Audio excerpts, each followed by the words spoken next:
everyone. It is Wednesday, September 18th, 2024 at 5 p.m. Welcome to the first meeting of the Strathroy-Caradoc Fire Service Advisory Committee. We're just going to go through the agenda here. So the first item we have is roll call. All members are present. Declaration of pecuniary interest. Is there any? There is none.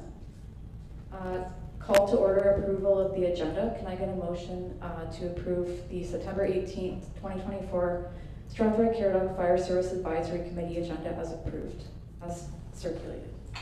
Deputy Mayor McGuire, Councillor Hickle, all in favor? Carried. The next item is the appointment of a chair. Would someone like to make a recommendation? Councillor Brennan? I'll nominate the deputy mayor. Can I get a second here? I don't. Sure. Yeah. Member Barker? All in favor? Carried. Would you like to take over the chair seat? I guess I'm supposed to. Nice seeing you. Yeah, no, I'm short. See ya. Yeah.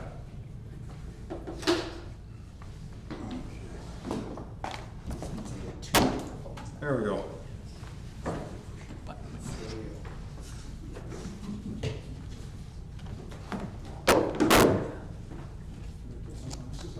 Right there, right there. Oh, yeah. See, without them on, I can't see.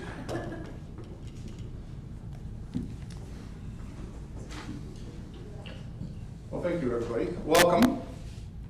The inaugural meeting of the Fire Services Advisory Board. It took a little while for the chief and I to finally get this together, but here we sit. What are we going to do next? Appointment of a vice chair. So the vice chair would sit in place of the chair if I wasn't here. So do we have a nomination for a vice chair?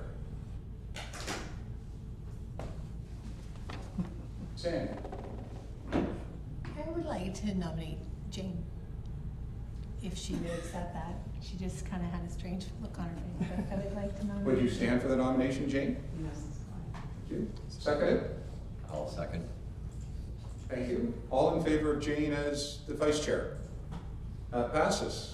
Well, welcome aboard, Jane, as vice chair. Thank you. I'll miss a few meetings, so you can come up here. Actually, we may end up moving over into the committee room, but we'll decide that later.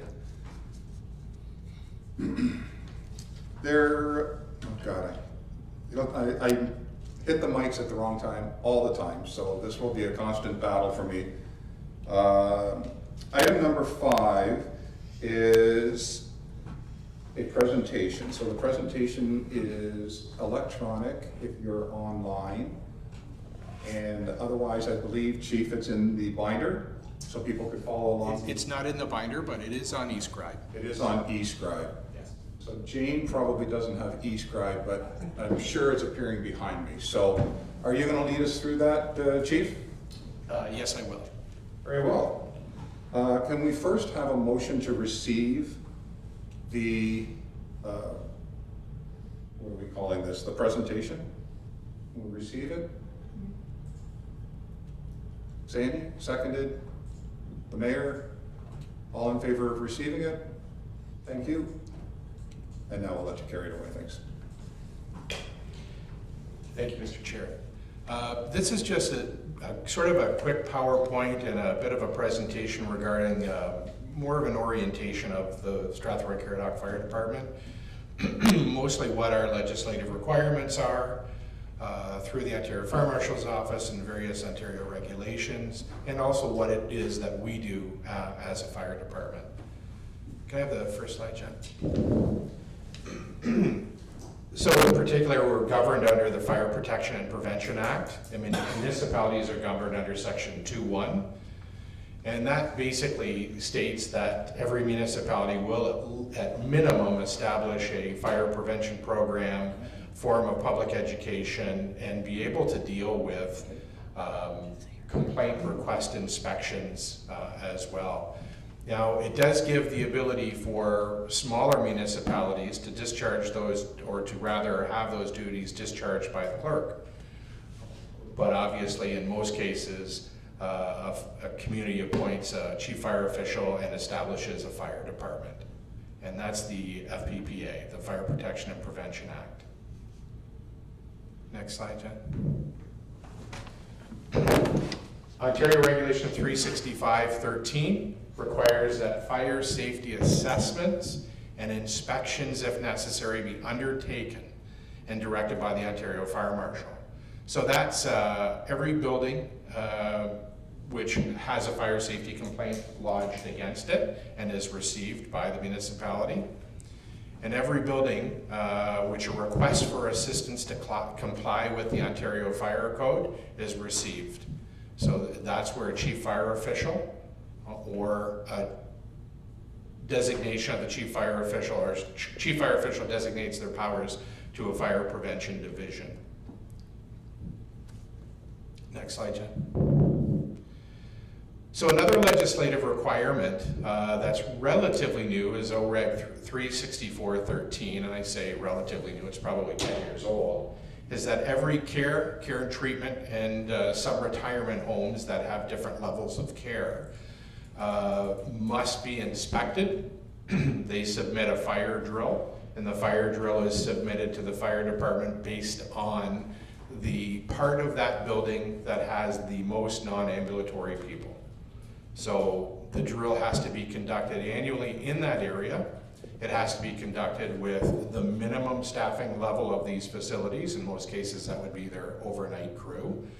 And they have to be able to remove those occupants or assist those occupants in evacuating. So we must have that submitted to us yearly, and we must observe them doing that drill. It's timed, and the times are based on the different fire safety systems that exist in those buildings. Obviously, if the building is sprinklered, it's a significantly longer time that they have to remove all of those patients or all of those residents.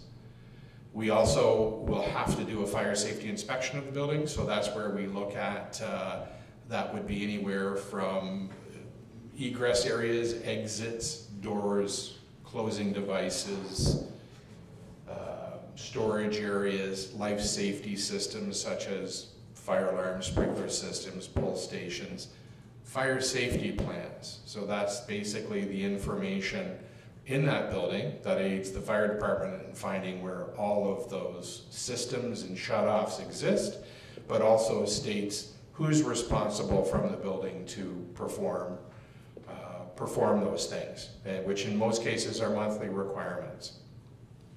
And that's my responsibility to ensure that every building that falls into that category, and we have many within the municipality, has these inspections performed every year. And there's also a provincial registry that we have to go on and put the information regarding our inspections into, so that the building shows as being compliant.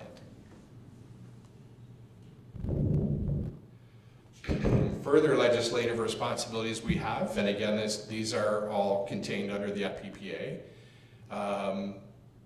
Under the Occupational Health and Safety Act, volunteer firefighters are considered employees. They're mandated to meet the requirements of the Act for emergency response, training, receive harassment and discrimination training. We must, through the Minister of Labor, have a PTSD prevention program, a resiliency program. Equipment, the equipment that we have, the way that we purchase it, and the way that we maintain it.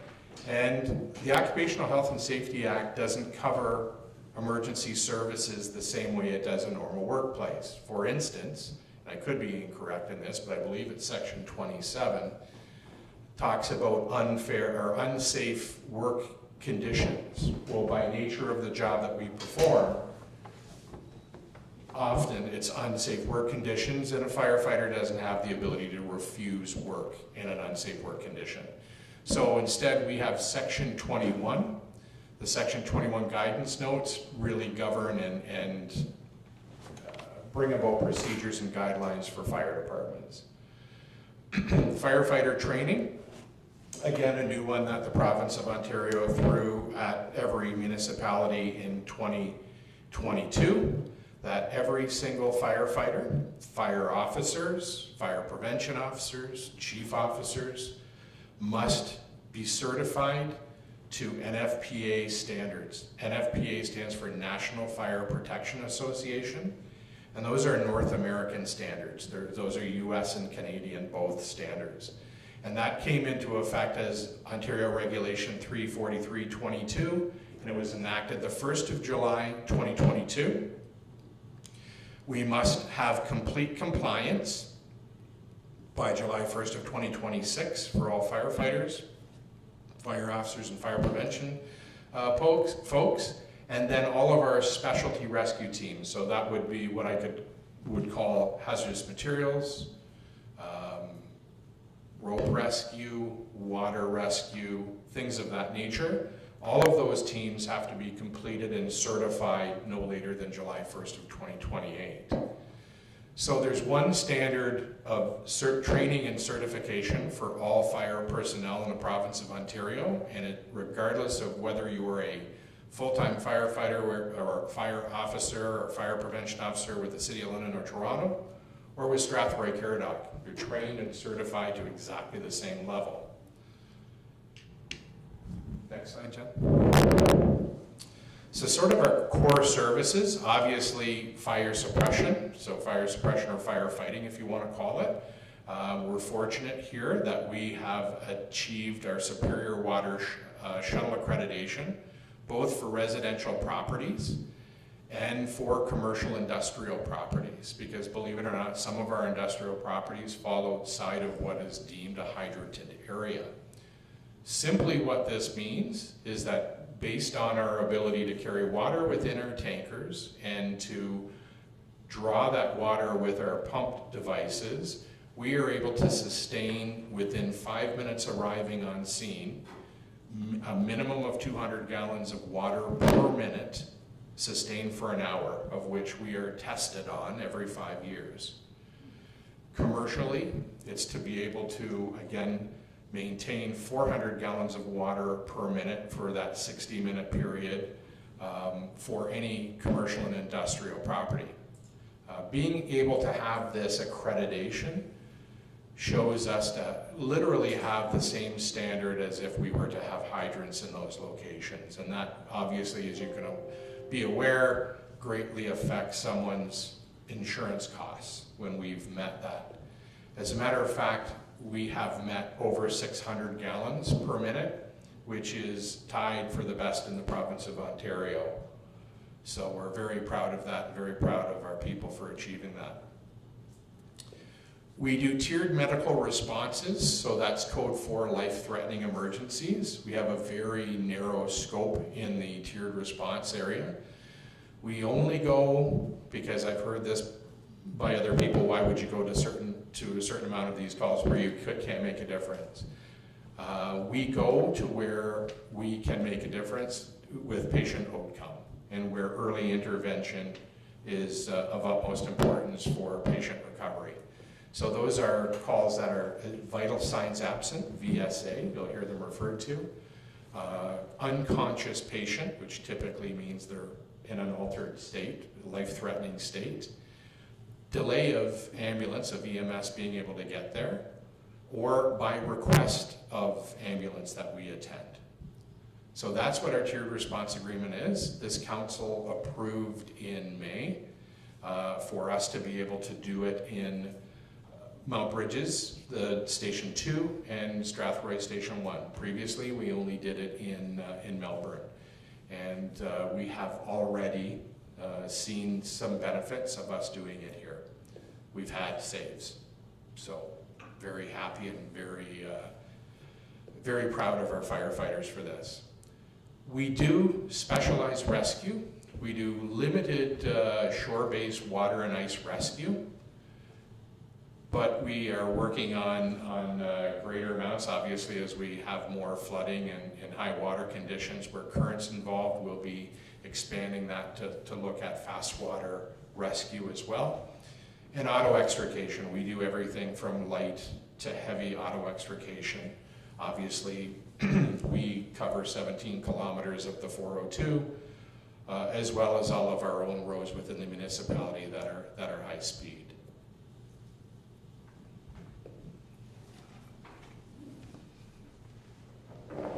Next, thank you. Oh goodness, I'm gonna not be able to read this. Sort of some of our core services, fire prevention. As I'd said before, at minimum, municipalities have to provide fire safety inspections and do fire code enforcement for all request and complaint inspections. In addition, every fire that takes place, there has to be a fire investigation conducted. And the purpose of doing so is obviously to determine the origin and cause of the fire. And from that information, we drive our public education program. In addition to that, there's obviously mandated requirements for us to contact the Ontario Fire Marshal's office in certain circumstances. We do routine inspections, so we look at all of our light, medium, high hazards, whether that's industrial, whether that's multi-residential, in some cases commercial, and obviously we have significant hazards within our industrial base as well. So we have well over 1,000 properties that we inspect anywhere from annually to at the very outside every 5 years. Mandatory vulnerable occupancy inspections, which I stated, and those would be, places such as the hospital, Strathmere. They all require those inspections amongst others. And then there's fire safety plans, as I had mentioned earlier, that are required in a considerable number of buildings. For instance, schools are one of them. So we have to review those annually, ensure that they're up to date, that they're signed off by the staff. In most cases, say with the school, with changing principals and janitorial staff and such, we have to ensure that the right contacts, the right information is contained within that, and that they are getting the training regarding that building that they require to understand the life and fire safety systems. Our public education program, last night we kicked off a smoke alarm program, which was actually directed by the province. I think the date was actually the 28th, but we decided we were doing it last night because that worked for our folks. But in addition to that, we do smoke alarm programs around the entire municipality throughout the year. Obviously, the biggest one people see is around Fire Prevention Week in October. A simplified risk assessment with annual compliance. So we look at the municipality as a whole and determine where risks exist and ensure that we have action plans for those and that those properties are again, compliant with all codes. And Fire Prevention Week, obviously, is every fire department's biggest week, where we do open houses, we do smoke alarm programs, we do public information throughout the municipality. We have a pretty robust fire prevention program. We have one full-time fire prevention officer. We did have 1.5. We have one right now. And we have within our paid on-call volunteer staff, I believe around 10 qualified public educators. So we're able to keep up with a big demand for this. We do teach and we do make aware certain organizations of fire behavior and the vehicle hazards that exist when those buildings, and school programs, of course. The fire safety messaging we deliver in the schools, and we also put out on social media.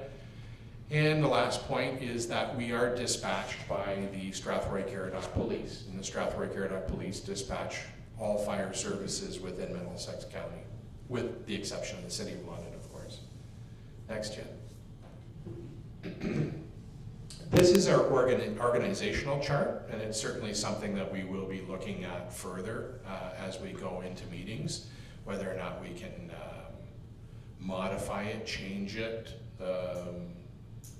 look at ways that we could potentially expand it in the future. But you'll see that as far as full-time staff is concerned, there's myself, Maddie, you met, who's our coordinator administrator. We have one full-time deputy chief, that's Stephen Beasley. And we have one full-time fire prevention officer, public educator, and that's Jason Chabot. Our deputy fire chief of volunteer operations is actually a paid-on-call or volunteer, and that's Yoke DeBoost. As far as the two districts, North District being Strathroy Station, and South District being Mount Bridges and Melbourne Station. So the district chiefs there are Dale Stacey for Strathroy, and it's Mike Bedard for South. And I'm sure you'll, without me going through the whole list of firefighters and captains, there's many and they're all excellent. Next, Jen. So just sort of an overview of the resources that we have. Our full complement is 75 volunteer firefighters.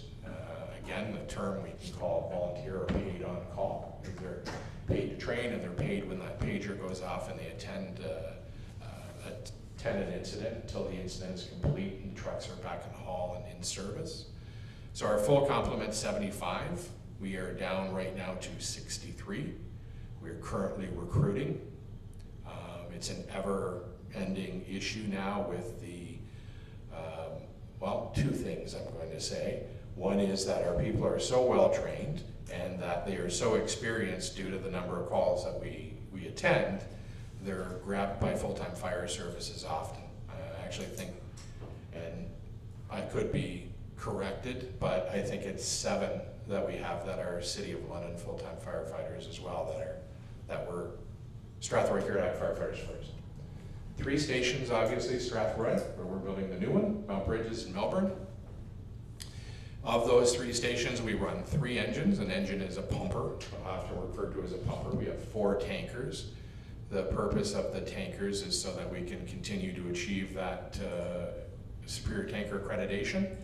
3 service trucks, which basically carry additional equipment we can't get on the other. 1 aerial, 100-foot aerial truck. Fire chief's truck, although I think I drive it the least. Fire prevention truck. Our rehab trailer, which actually contains not only our rehab equipment for fires, that also carries our water rescue equipment and other specialized equipment. We have heavy hydraulics or jaws of life, and that contains anything from struts to maintain vehicle, cribbing, airbags, and the various components of the jaws of life. In station 1 and 2 full sets, and we have a combination tool, and a combination tool basically is it does everything, I guess is the best way to say it, in station 3.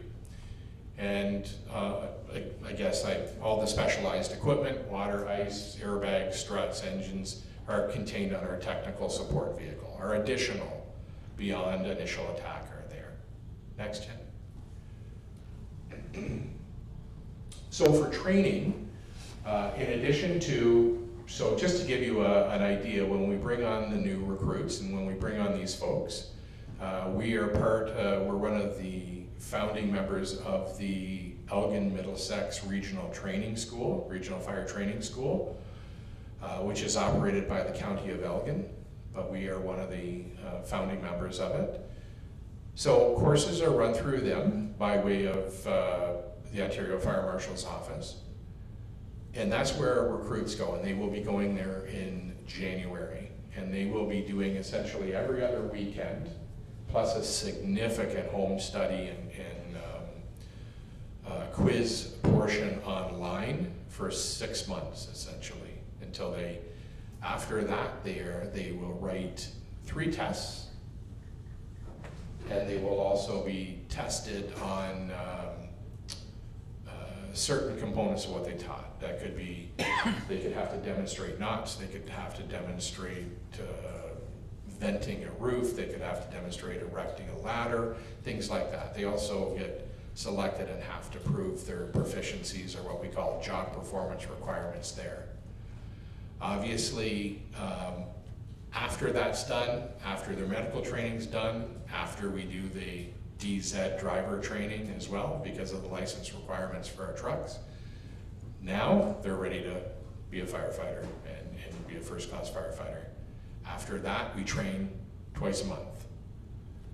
And then A third time is specialty training. So that could be auto extrication training or different specialty trainings in addition to that. Obviously training within the understanding of the Health and Safety Act, meeting the NFPA standards. Now we do we've always done first aid CPR and automatic external defibrillation training, but now we obviously have a little higher standard when it comes to that. Anybody that is looking to be an instructor, a teacher, a public educator, an officer, requires further education of NFPA standards. The new recruit program, which I already spoke to. And when we look at all of that, our firefighters as a whole, between all of the training they do, all of the engagement they do for public education and fire prevention to assist us, and the calls, average about 780 hours they've put in per year to achieve all of this. So this is on top of the full-time job they have, the kids playing hockey and so on and so forth. So it's a significant commitment, and that's why it's becoming harder and harder to retain people and maintain our numbers. Jen? The role of the Ontario Fire Marshal's Office is to promote fire prevention from the provincial perspective. And as I said, those are those mandatory inspections that have to take place. In addition to that, the reporting of those vulnerable occupancies, they look at that. The support they provide is basically assistance only. And I can tell you that if you ever ask for an opinion from an engineer at the Fire Marshal's Office, you'll never get it in writing. Investigation upon request, they are down significantly, like everyone else is, in the number of investigators they have throughout the province. If they have to be notified for things such as a suspected intentionally set fire, a fire that damages in excess of $500,000, a fire where a clandestine drug laboratory may be involved. There's an ever-increasing number of cases where we have to notify them, but they will make the determination if they come out and investigate. In most cases, if they feel you're confident and competent and confident and qualified, they will allow you to carry on, and they will support you only in an advisory role. We have to quarterly, we do it, report every incident we attend. So those are called SIR, Supplemental Information Reports. And we have to ensure that all of our OREGs, all of our OREGs are met. So all of those Ontario regulations for training, certifications are met within the timelines, and our reporting and our inspections and so on. Next, Jen. Obviously, some of our partners, we work hand in hand with Strathroy-Caradoc Police. In some cases, Ontario Provincial Police when it comes to the 402. We have our Elgin Middlesex Regional Fire School. They do our recruit training. And some of our members are also instructors at the school. Actually, a significant amount of our people are. Officer and specialized training, we're part of Middlesex County Mutual Aid Association. So if our neighbors are in trouble and they require our assistance, they will call. We're part of the Middlesex County Chiefs and Deputies Association, and we meet monthly. We have automatic aid agreements, so that's agreements where we will be the first to respond to Southwest Middlesex, and I will tell you we actually don't have one with Adelaide Metcalf, so I missed taking that one off there. And we're part of the driver certification program through the Township of Malahide, so that's who teaches all of our firefighters how to operate a big truck so that they can receive their Class D and Z air brake endorsement.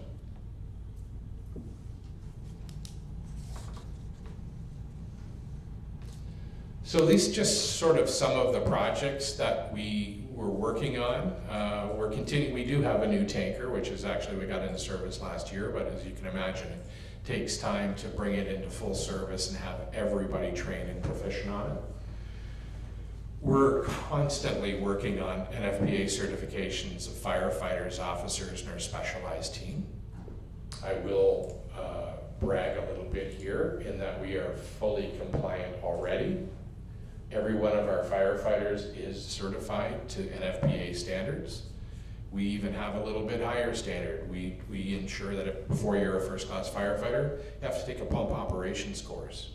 And we're right on line with that. The only people that won't be will be our new recruits, in which case we have 24 months to bring them up to certification standard. But every captain, every district deputy chief, every district chief, every fire prevention person, every public educator in Strathroy-Caradoc is certified. So they meet the job requirement of the job that they're performing. Obviously, we're constantly looking at implementing a composite staffing model as the municipality grows, and that's something that I'll obviously be talking to you about. The exploring the amalgamation of Mount Bridges in Melbourne, what I guess I'm trying to say with that is it's a struggle to maintain our numbers within Melbourne just by the sheer geography and age of people that are able to be firefighters. So we already, for significant events, respond both those stations to an event in Melbourne or in Southwest Middlesex where we have an agreement. And we're able to hit our numbers by doing so.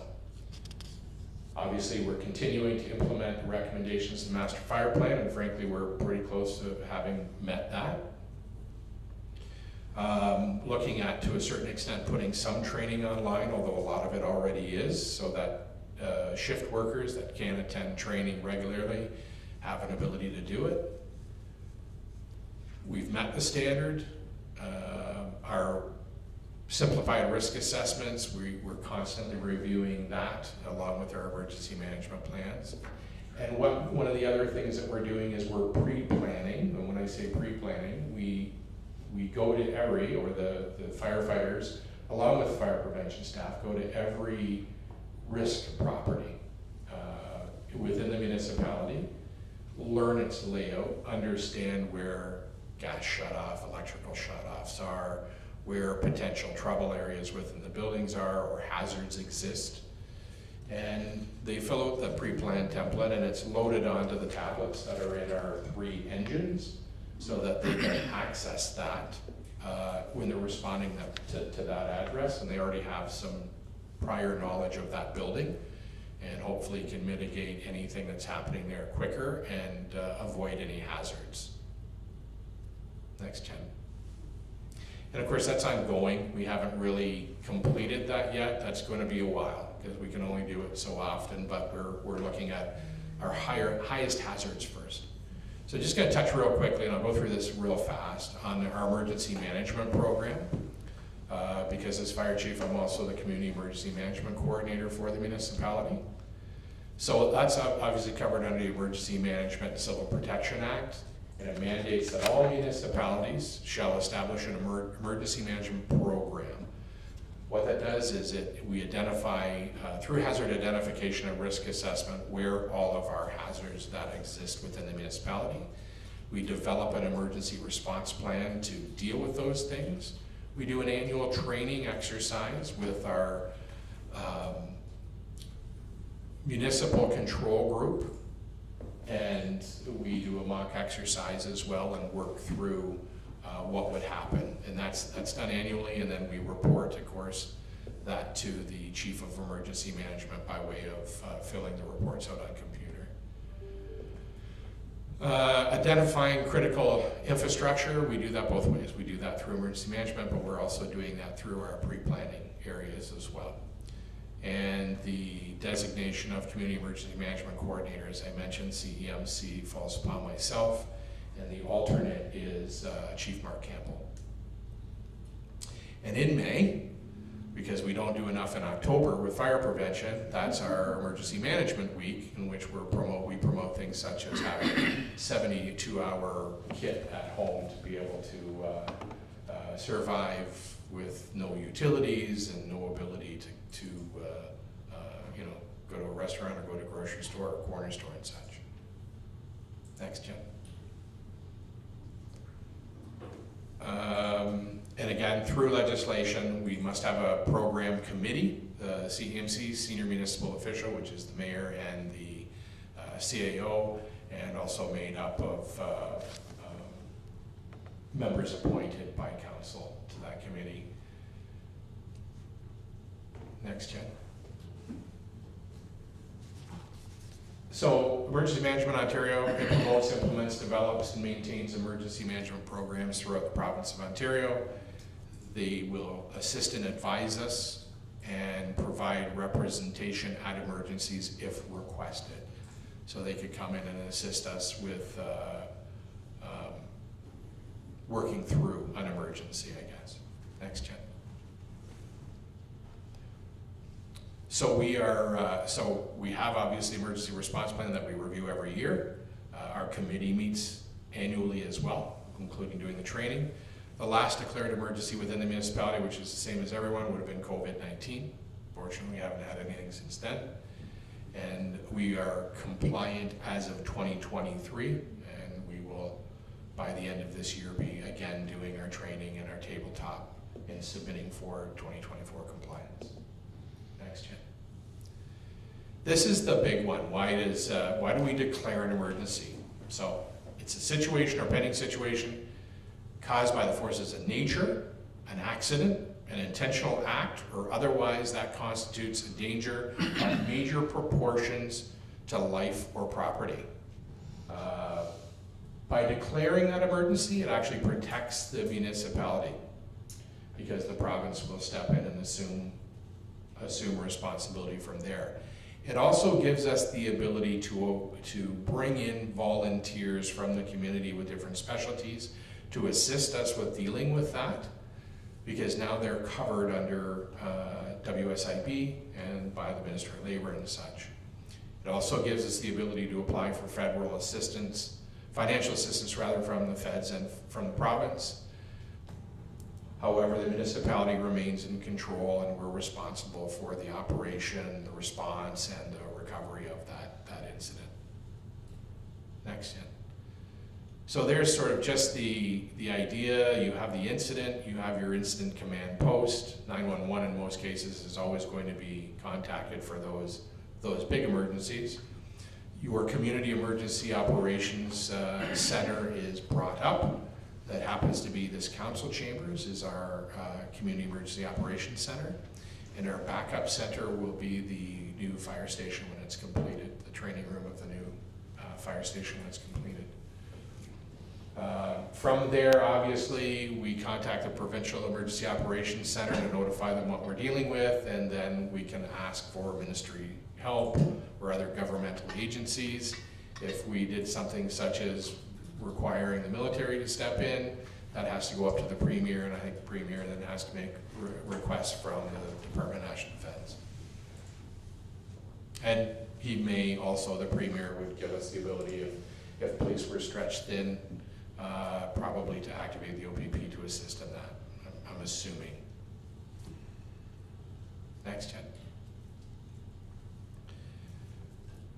So obviously the roles of emergency, the control group, the community control group, they're the coordination and control. They plan the response and the recovery. They oversee the operations during the emergency. We gather information from all the entities that are out there working the emergency. We disperse emergency information. So the EIO, and that's not big, or it's not, the farmer. It's the Emergency Information Officer will make those media releases to all the different agencies and such. And obviously, while we're doing this, we're trying to continue the continuity of community services. So, nothing too big. Next, Jen. So the head of council assists with communicating information to either other members of council or other members. The other members that are part of that group don't have a formal role other than to be part of the committee as a whole. Thanks. And I think this is the last slide. If not, I'm sorry. Master plans and the progress, the things that we sort of work from and that we've We've brought in other agencies to audit and review what we do and make recommendation. Is our master fire plan, which was done in 2021. Our simplified community risk assessment was done in the same time. There was a fire hall relocation study done in 2021. We had a review from the Ontario Fire Marshal's Office, and that was regarding our fire prevention public education in 2021. And we also had an audit by the Fire Underwriters Survey folks, and who they are. They're the people that determine your grade for the educators in the room. They determine where we fall, how well we do things, and grade us based on our equipment, our training, our fire prevention program, our historical response times, our building stock within the municipality. And those grades are what your home insurance company uses to determine what you're going to pay in home insurance. So we've done the audit, and it's something we will look at further. They used to make further recommendations, but they've been bought by a very large US auditing firm, so they no longer provide that, or at least currently in Ontario. But we have the framework given to us by the last municipality that had it done, which was Georgina. So we're hoping to work through that menu and that script to develop our own, including finding ways of potentially saving all of our residents money in their home insurance. I think that's it, Jen. This is just pictures of the front page of those that I talked about. Oh, this particular one, which I'm sure we can't read, but where there's an X through it, these are the 19 main recommendations within the master fire plan. And I think what you'll find there is there's only about 4 of the 19 remaining that we haven't dealt with. Some we probably never will, because they don't, for instance, coming up with a program for home builders within our municipality to put sprinkler systems in every home is something the province should be dealing with, not the local municipality. So that's not something we're ever going to really touch on. But there are a few other things that are there. And we, I obviously will be bringing a lot of that information before you and looking for your help and recommendations and expertise, and maybe how we move forward with that. Again, I think these are just, you can keep going, Jen, I believe that's all they are. Yeah. So this is an interesting comparable fire departments and projected full implementation costs that I did for having a full-time truck within Strathroy, which was one of the things that was brought forward with the FUS survey and where it would go and what it would cost. And it's looking at our sort of our comparator fire departments, our comparator municipalities. And there's a cost per household for fire protection. I think there's a cost per $100,000 of assessment in your taxation. And then, of course, the last part of that is the municipal populations.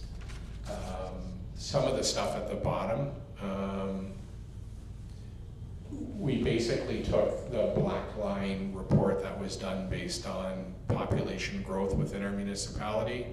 And I think there's one thing in there on the 3rd or 4th column that says $99.7 million. That was the assumed assessment growth based on building permits from the last quarter of 2022, I think is where I took it from. So assuming that those building permits and that value, which is normally under what it truly is, would increase our assessment or potential taxation by that, to sort of give you a look at where we might be with that. But again, further talks and information coming for that. Well, that's it. I'm trying to gauge it by the chair, by the deputy mayor. Looks like he's going to fall asleep. But No, I've got 3 monitors in front of me. Yes. Yeah. So I'm happy to answer any questions that may have come from that. Mayor Grant. Thank you. I think you still yourself short on what you do, because we do, or you do, rural rescue, right? I think that's something, because I know you take training in combine, so I would just say you should put that in there, that you do rural rescue type of things too. Do you not train on combines and stuff? Because that is a specialized activity. Through the chair to the mayor, yes, we do. Those are all captured within the vehicle rescue component, what we call an FPA 1006. So farm rescue and farm equipment rescue and such is in how we would cut, how we would stabilize, how we would lift equipment is contained within that. But yes, absolutely we do. We do machinery and farm rescue as well. But thank you, Mayor, for pointing that out. Councillor Brown. In the same vein, I think something else that could be emphasized is the working relationship between our fire department and our manufacturers. I know there's a great deal of specialized equipment and chemicals in some of the facilities here in town, and that requires a great deal of pre-planning about what potentially can happen in those places. I think back years ago to, was it one of the fires where there was liquid magnesium flowing around, okay? And the manner in which the specialized training has to be there. So that's something I think that also can be highlighted, that the degree to which our manufacturers are supported by our fire department, as well as the relationship that entails with the hospital. Because there's a great deal of coordination there that perhaps we need to get out there as well in terms of information for the, I guess, the team approach that's used here to keep people safe. Thank you. Through you, Chair, if I could just speak to that, Councilor Brennan hit a really good point. Obviously, all of the expansion in the industrial section and the new hazards that exist. One of the things that I guess are unknown to most is the hazards that exist within those and the equipment that's required and the knowledge. For instance, magnesium can't be put out with water. It'll actually create an explosion if you use water. And not only do we need the knowledge of how to deal with those things, we also need to, from the fire prevention aspect, ensure that their housekeeping is done well so we mitigate fires, because we have a magnesium fire about every year, sometimes more. And they can be significant when they get out of control. We also have a very large amount of ammonia within the municipality because of the food services industry and arenas and such, to the point where one of the expansions right now is going to put it into a whole different category that we have to train and be prepared for. So that's sort of the pre-plan and looking at all of these special hazards that exist and ensure that we know exactly what to do when we arrive. And it's difficult to do when I'd love to train all the time, but it just, people have to go to work, unfortunately. So, but we do look at that, and we certainly are looking at it more and doing what we can with it. Thank you. I'll refer to Member Hipple, because it's really not proper for us to be referring to our council names at committee meeting. So I will refer to Member Hipple or Member Brennan, because we're all members, we're all equal. Absolutely. Thing. I just wanted to mention, because I recognized the mayor and I recognized Councillor. It's fine. Thank you. So you actually brought up a really good point. With everybody, I mean, you could train all the time. It would be great, and you do have some firefighters that would love to train all the time.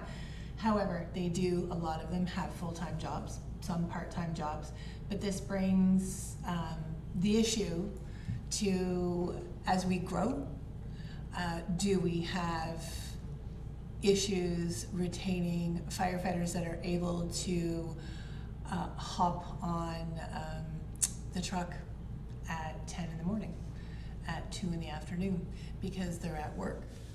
How easy is that? How hard is that? Maybe like you and I have had these conversations, but this would be something maybe that we could have a little chat about. Would that be okay, if you're okay with that? Yeah, absolutely. Member Hipple, that we certainly can. We track that. We even go as far as Maddie has created spreadsheets where we ask every member of what their daytime, weekly, and weekend availability is, so we can determine if we're going to be extremely short or typically what our daytime responses are. And that frankly is our biggest concern, is daytime availability of our firefighters, because they either work here in the community or work outside of our community. All of them are fantastic if it's significant about finding a way to get back here if we have them, but that's not always timely if you work in London or work in Sarnia or in different areas, or you're on the road. But absolutely, we do track it. We try when we recruit to recruit folks that have daytime availability, knowing that that's our number one issue. But it's not always the case. And certainly, we're a busy department. We respond to a lot of emergencies, and we've even had members, our firefighters that work here within the community, that their employer has now said, enough, only go if it's a very significant event. And I understand that, because when they lose that employee, that job's not being performed. Even though they recognize the value that they're bringing to the community, when you're busy, it's asking a lot of our employers. So yes, love to be able to talk about that. Yeah, go ahead. So sorry. So just as a follow-up, one of the comments in our recommendations in our master fire plan talked about composite. And so this is something that has always scared every person around the table, because it means dollars, it means change, and sometimes change creates chaos a little bit. But I think this will be something at some point this advisory board will have to discuss, because if you are struggling to have the retention for the daytime fires, I think that'll be something that will need to come up and be thoroughly discussed at some point. Is that correct? Yeah, I would agree, and that's certainly one of the topics that I do want to bring up and look for the committee's advice and assistance in how we may do that. And part of that is, as I talked about earlier, the fire underwriter survey. Potentially there are, even though there's cost, there's savings. And I'm hoping that the savings will exceed the cost, but it just comes from a different hand. One hand takes, the other hand giveth, I guess, and that's maybe what it is. But I'm fully planning on bringing that all to the committee. So that'll be a good segue. That I just want to tell the committee how this started and the conversations that were going on when this concept came to be. But I do want to move through the agenda at the same time. So if it's okay, can we move through the agenda, and then I do have probably 5 or 7 minutes of why are we here type conversation to have before we wrap up the first meeting. So if that's okay, item 6 is resources. You have a resources book, the chief has given it to you. It will also be on probably, is it available through the website? I know it's eScribe, I get it through eScribe, but will the other 2 members that are not on council have eScribe? They do. They do, okay. They do, So and it will be added to the resource library right on the main page, and they're all going to be loaded in there. Yeah. okay. So we can get anything for you on paper if that's how you prefer, or if you're a computer tablet type person, that's great. And as we're coming along to meetings, if you want something, tablets can only do so much. You can only bring so many things up at a time. So if we're discussing something and you want reports in front of you, let us know. There's no reason, I don't see why we couldn't get them printed in advance if somebody needed something. So through that, we need a recommendation then that we receive all of this information, 6, 1, 2, 3, 4, 5, and 6. There's those reference items. So I just need a motion to receive those, which properly puts it in front of the board, shows that we've had it. So if I have a motion. Scott, what's your last name? Barker. Barker, like Bob. Barker, like Bob. Bob Barker. Sorry. We haven't even had a chance to meet yet, which is probably another functionality we need to get through, but Barker. So member Barker, seconded by Vice Chair Brunick. All in favor? Great, thank you. I would also like to point out, very glad the mayor is joining us. He sits as ex officio at this board. He sits as ex officio at every board. Councillor Brennan, Councillor Hippel, and myself are appointed to this board by council. The mayor is sitting ex officio, so you need not raise your hand because apparently as ex officio you wouldn't normally carry a vote, but it is very good to see that you support everything that we're doing in the room. So I was asked to make that distinction. Item number 7, fire services. Chair? Yes, I don't want to take over the meeting. I know. I've always wanted to do this, point of privilege. In fact, according to our bylaws, an ex officio member can vote. I just don't count towards quorum. Oh, okay. Well, geez, usually it's me pointing you out on. I've been waiting 2 years to do that. Not something I looked up. Okay. My apologies. Number 7, fire service activity reports.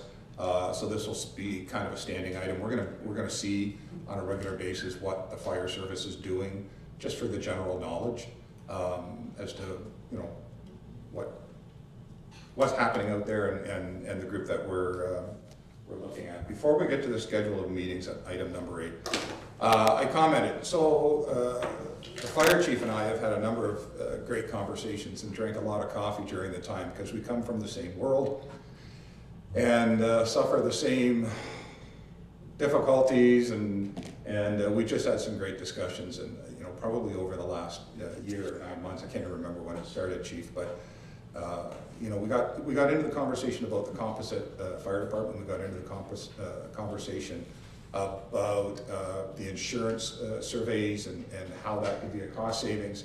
And what came out of that to me was we need an advisory board that can take the time required to really in-depth go through these topics, advising both the chief and council, because the reality is, and I had said this to the chief, and I believe it wholeheartedly, any of the council members in the room may disagree, but I don't think the chief will ever get 3 hours with council to talk about composite fire, and then 3 hours at the next meeting to continue that conversation, and henceforth and henceforth.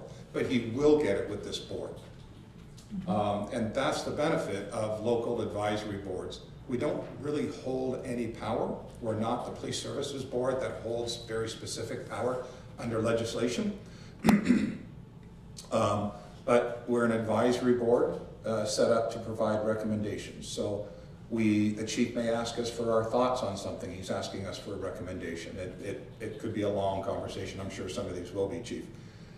Council may be grasping with the concept of something going on in the fire department, and they ask it to go to the Fire Service Advisory Board for all of that discussion to occur and come back and give some recommendations to council that they can deal with in a timely manner, knowing that people have sat down and collectively come up with some thoughts for council to consider. At the next meeting, now that we've established kind of our role here, as a chair and a vice chair, you have probably been asked, well, what are you going to do on the Fire Services Advisory Board? And that's a difficult question, and I don't think right now any of us can say exactly what's going to be. It's going to generate itself as we meet. We do have a terms of reference, so at the next meeting, the chief has shown us who the department is. At the next meeting, we have to establish and start to look inwards as to who we are and what are we being charged with doing by council. And so we'll start to undertake that. We'll be looking at the terms of reference. We'll be looking at the idea that we're a local board pursuant to the Municipal Act, and what does that mean for everybody in the room that sits on council. We know what it means. But for Member Barker and the Vice Chair, you may not fully appreciate things about conflicts of interest and pecuniary interests and when you need to declare. And so we will make sure that you're very comfortable with those thoughts, and collectively we'll make sure nobody steps into an area that we shouldn't. Hopefully we'll get to know each other better. I'm not gonna do that on camera tonight, but we will take time just to say who we are and why we're here and why we wanna be here, because at the end of the day, it's all volunteer time. So, with that, we'll move to the concept of scheduling meetings. Councillor Brennan, Member Brennan, sorry, I'm gonna make a mess of that. I have a question. Yes. Our documents say Fire Service Advisory Committee, but I often hear us refer to as a board. What are we officially? Are we the Fire Service Advisory Committee? Committee, yes, committee, and I'm using the word board incorrectly. I'm just making sure. I just want to be clear, because I didn't know if there was if I was getting it wrong. Okay, so Fire Service Advisory Committee. I believe we named ourselves committee. I see Maddie going yes and the chief going yes, and they know much better than I. I was looking for the terms of reference, which would have that title in it, but Fair enough, just I wanted should to know, I initially wrote it down. But just we clarify. are a committee. Thank you. We're a local committee of council. Excellent, thank you. So in the scheduling of meetings, we need to schedule our next meeting, but we usually have standing dates and times for meetings. Does anybody, do you want to address just the next meeting, or do you want to address on a go-forward basis for the next year where we need to be? A member Hipple has something to say. I do. I don't know what everybody else's calendar is like, but so I'm just gonna speak to my calendar. Wednesdays are, usually I am extremely unavailable. This is kind of a one-off for me. I was able to come because I made sure I could, but normally this is an evening where I am booked, completely booked, and a year in advance I am booked. So I would be preferable to Thursday, if everybody is okay with that, but if not, I mean, maybe we could do the odd Wednesday as long as I had time to give notice. The other question is your schedule, you're working full-time, your availability is after what point in time in the afternoon? As long as I know beforehand, through the afternoon is fine. I will say, when we had this initial concept, when I'm talking to the chief about it, and my belief is, I would just personally like to see meetings being done on business time. Mm-hmm. We have staff in the room that is here after her normal work hours, and right now we're keeping them in the building almost daily after their normal work hours. I would like to see us do this on company time. When the chief is working, when Maddie's working, when our clerks are working, and that we work around that, if that's possible. Does that work for everybody? I can tell you on Thursdays, I have to move to the 4th Thursday of the month, because 1, 2, and 3 Thursdays of the month are already booked with standing committees or boards. Member Brennan, yeah. We're obliged to meet monthly? I believe in the terms of reference, it says we meet monthly. Actually, what it says is minimum 9, minimum 9 times a year. With the idea being we'd probably take some time off, maybe in December, and then probably the summer months. So no meeting in December, no meeting in July, no meeting in August, perhaps? That was our initial thought when we were constructing the terms of reference for it. No, fair enough. I can go for that. I know that there's sometimes when I can't really meet because, Conservation Authority, Police Board, things like that. I'd like to avoid Fridays. We all do. Okay. But if someone could kick out a day of the week and a time and a week that looks good. I mean Thursdays, if people are available at 2 o'clock on Thursdays, then we can just determine which Thursday of the month is the one that is poisoned that we can't meet on. If everybody's okay for like a 2 o'clock meeting on a Thursday, we can determine what week we wish to meet for 2nd, 3rd, or 4th. And you said the 4th one is the one that's poisoned? 4th is the only Thursday of the month that's open to me. So I have MLPS at 10 to noon in London. Right.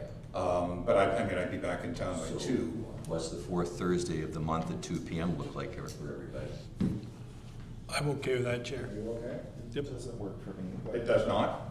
Thursdays are not, in the afternoon are not good for me. Not good for you, okay. Can we look into, can we just pick the next meeting and, sorry, did you wanna, yeah, How are Tuesdays for people? That's not for me. Or- Afternoon? Is that what you're asking, Tuesday afternoon? Doesn't work We for have me. police board at 10 o'clock in the morning, but Tuesday afternoons, I'm just wondering if there's, just looking for a common. Our vice chair can't. Oh, okay. Yep, we have county. County, of course you have county. we got county You do Wednesday. second and fourth, I think. Mondays? Mondays are fine. We have council at 6 or 5, but I mean a Monday. Monday's fine for We me. live here already, so. Now, what we have to do, we have to come up with some general numbers, I think, and then give them to the CAO or the clerk's office, because we can't look on top of CDAC or other standing committees that may be going on either, because that is gonna create a conflict in the clerk's office, I suspect.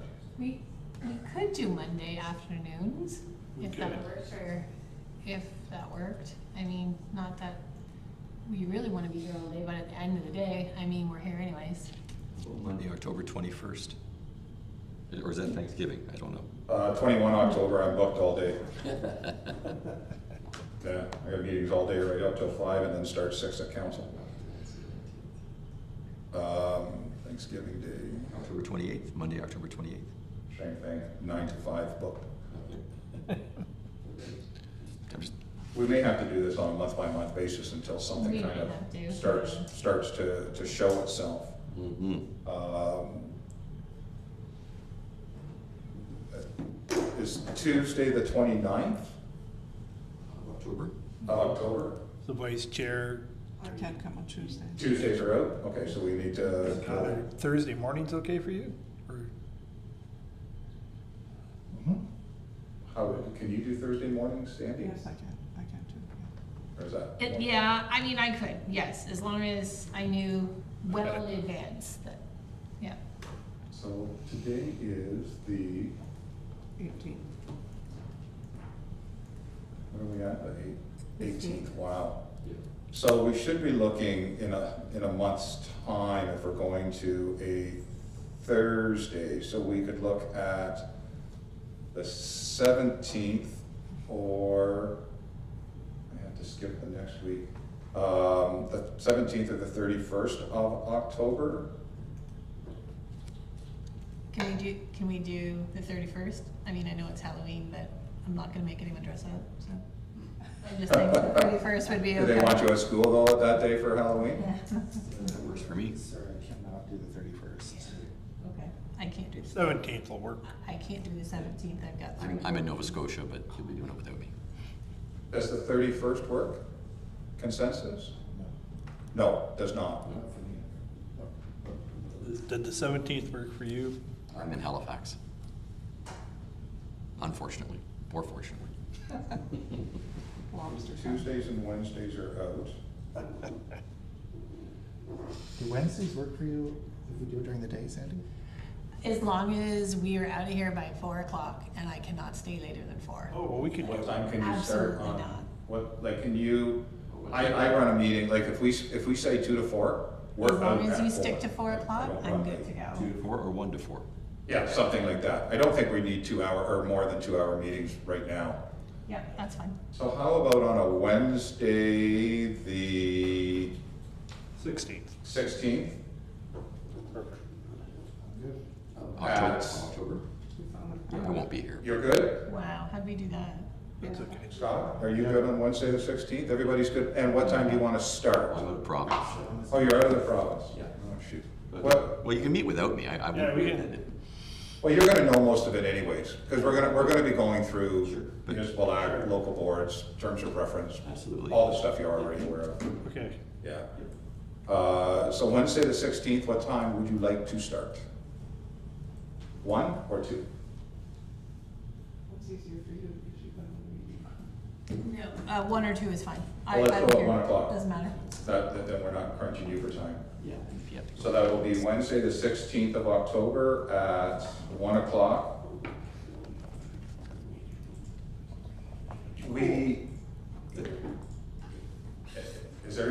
that one? Yeah. Okay. There had been discussion also about holding it in the committee room where it would be less formal.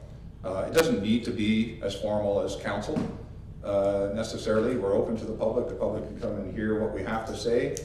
And hopefully we will eventually have the ability to live stream right out of that room also. But it's just a less formal, the chief is sitting with us, not at the back of the room, like we should be sitting together and going through things, is kind of the concept behind it. So are we okay to meet in the committee room?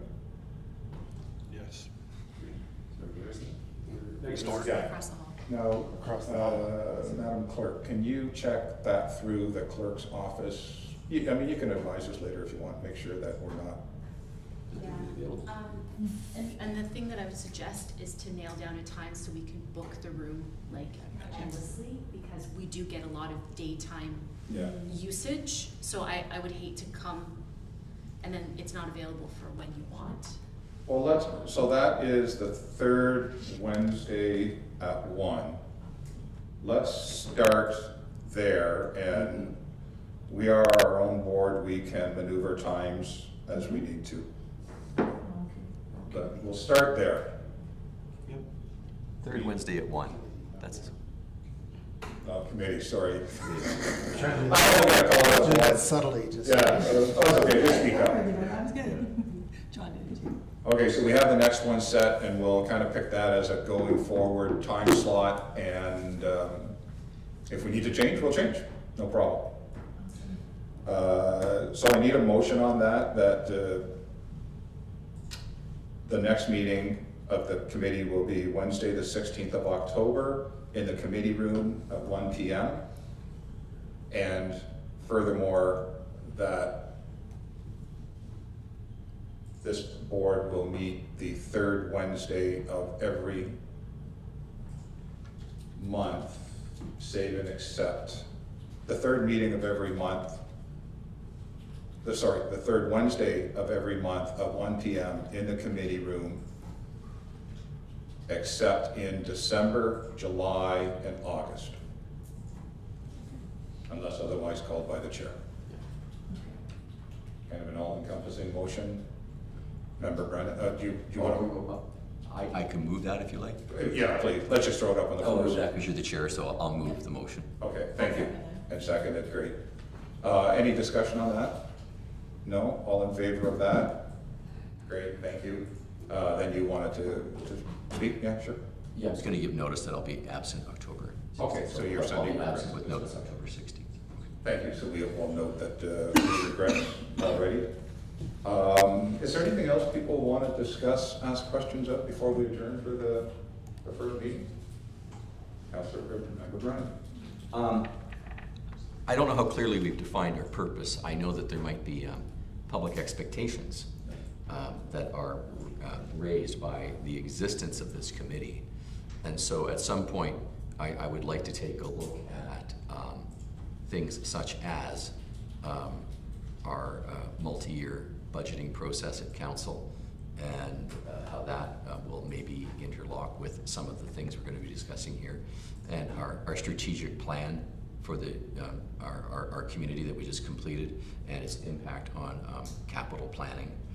Because I think, as far as council is concerned, we're going to, I think, probably have to feed into the long-term budgetary requirements of the municipality. So, and at some point, I think I'd like to see some traction at this level so that council can be made aware of what's on the horizon. In the same way, at the Police Service Board, we signal things to council as well. So I think that's important. Keeping in mind we're only advisory. Yeah, I was thinking the same thing, and that's why I was saying, like, this, it will come into formation in time, like 2 or 3 meetings, and we'll start to understand who we are and what we're going to do, and it can change as council ultimately controls all the boards and committees. So, but with us actually doing the work and getting in and listening to the chief, we're going to find things, we're going to make recommendations over to him. We may decide to make recommendations up to council. Council may ask us to do certain things for them, And it will hopefully become a very useful tool for the chief and council. That is the idea. So, we're off to the races, chief. We made it. Good work. I know you put enormous amounts of work into it, so thank you very much. That coffee conversation, or the many that we had, worked, bore some fruit. Motion to adjourn at 6:15 p.m. Member Hippel, Vice Chair Brunick, all in favor? We stand adjourned. Now we gotta go to a line.